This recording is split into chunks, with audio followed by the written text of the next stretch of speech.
was given unto him a mouth speaking great things and blasphemies, and power was given unto him to continue 42 months.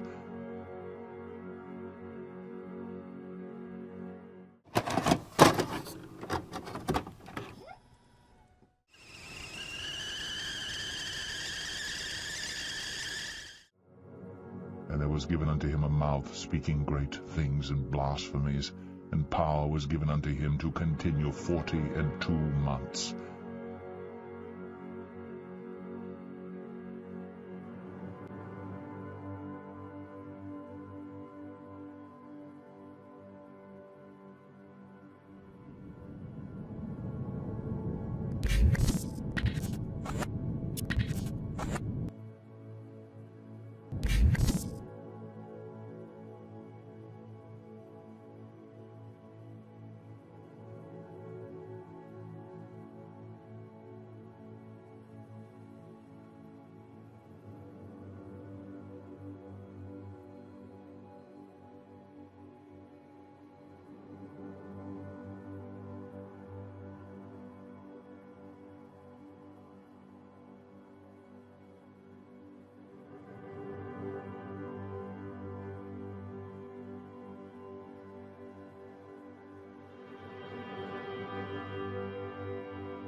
I would like, if I may, to take you on a strange journey.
Smile is in the lower spatial frequencies. Better horizon is significantly lower on the left than it is on the right. Why? Well, see, she appears larger from the left than on the right. Historically, the left was female, the right was male. The sacred feminine. So dark, the con of man. Is it another anagram? Can you break it? Moon. Sermon. Charms.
This is the original icon for male. It's a rudimentary phallus. Quite to the point. Yes, indeed. It's known as the blade. It represents aggression and manhood. It's a symbol still used today in modern military uniform. Now, as you would imagine, the female symbol is its exact opposite. This is called a chalice. The chalice resembles a cup or vessel, or more importantly, the shape of a woman's womb. It is quite literally this ancient symbol of womanhood. And in this case, a woman who carried a secret so powerful that if revealed, it would devastate the very foundations of Christianity.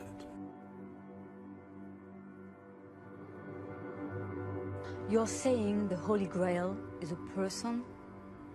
A woman? And it turns out that she makes an appearance right there. Theories. There are theories. Notice how Jesus and Mary are clothed. Mirror images of each other. The mind sees what it chooses to see. Mirror images of each other. The mind sees what it chooses to see.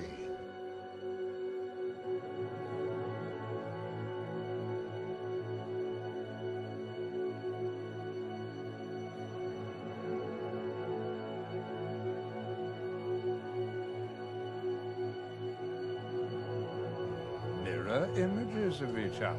The mind sees what it chooses to see. Now, my dear, the word in French for Holy Grail, Le Saint Graal. the Middle English Sangreal of the original Arthurian legend. Now, as two words. Can you translate for our friend?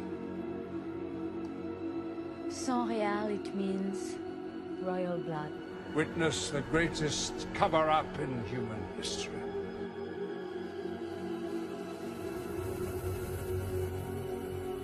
This is the secret the Priory of Science defended for over 20 centuries. They are the guardians of the royal bloodline. Keepers of the proof of our true past. They are the protectors of the living descendants of Jesus Christ. There's so many brilliant things in the Bible, and you can read it over, and many people have done this and they've led their life that way, but you can read it hundreds and hundreds of times. You know, David, they say great art, like the Mona Lisa. Some people, they look at it and it doesn't look as great at the beginning, and then they'll look at it. By the time they see it many, many times, it becomes the most, they can't take their eyes off it. Whereas art that's not great, you look at it, it looks beautiful at the beginning, but you get tired of it. The Bible is special. The Bible, the more you see it, the more you read it, the more incredible it is, and the more you realize. It's like a great, you could say, I mean, I don't like to use this analogy, but like a great movie, a great, incredible movie.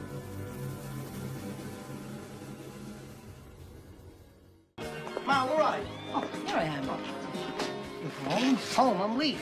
I've been here all the way. Let me look at you. Let me look. What do you think? I look good. You look wonderful. Listen, just be careful. Congratulations. I wish you lots of luck. I love you. Don't paint any more religious pictures, please. Be careful. God be with you. Irma, don't paint any more religious pictures, please. Be careful. God be with you. Irma, don't paint any more religious pictures, Be please. careful. God be with you. Irma, don't paint any more religious pictures, Be please. careful. God be with you. Irma, don't paint any more religious pictures, Be please. careful. God be with you. Irma, I'm the hand of Mona Lisa's skirt. I'm a surprise, Kevin. They don't see me coming. That's what you're missing. Then his other hand went up inside my skirt. You know, I could say, they'd say you don't cure, as an example, child molester.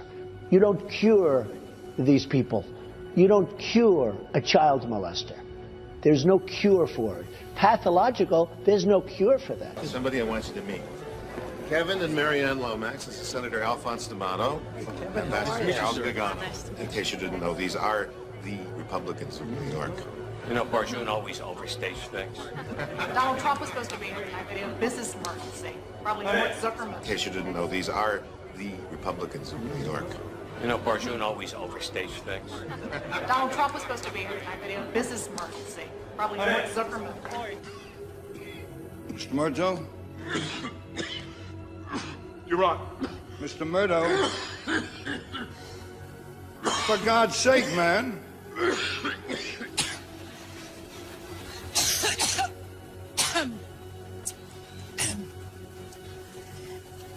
Every time I think about Trump, I get allergic.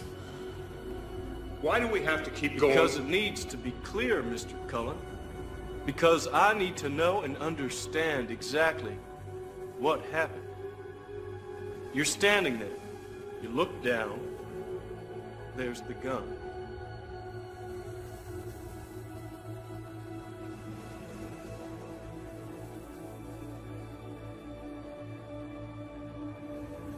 You kneel down to pick it up?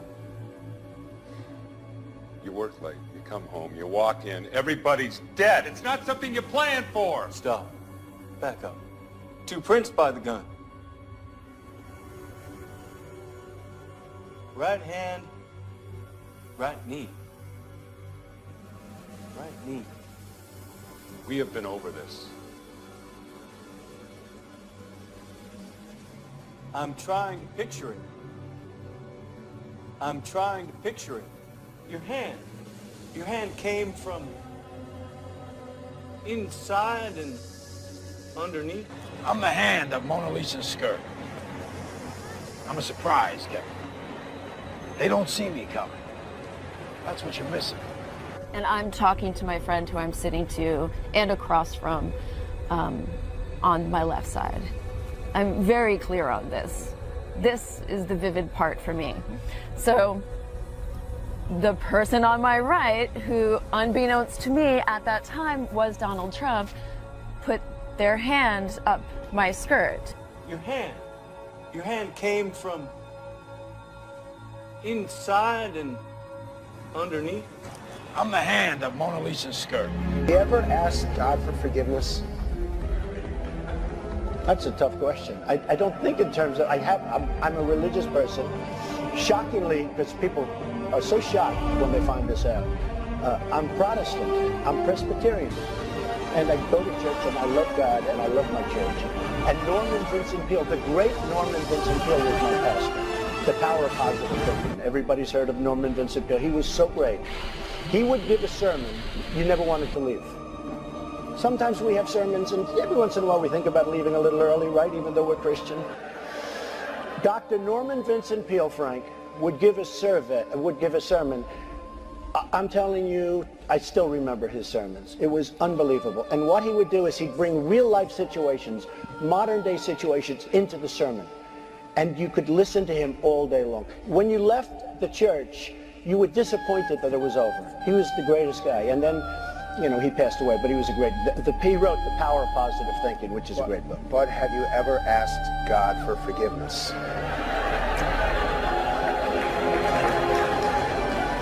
I'm not sure I have. I just go and try and do a better job from there. I don't think so. I think if I do something wrong, I think I just try and make it right. I don't bring God into that picture. I don't. Now, when I take, you know, when we go in church and when I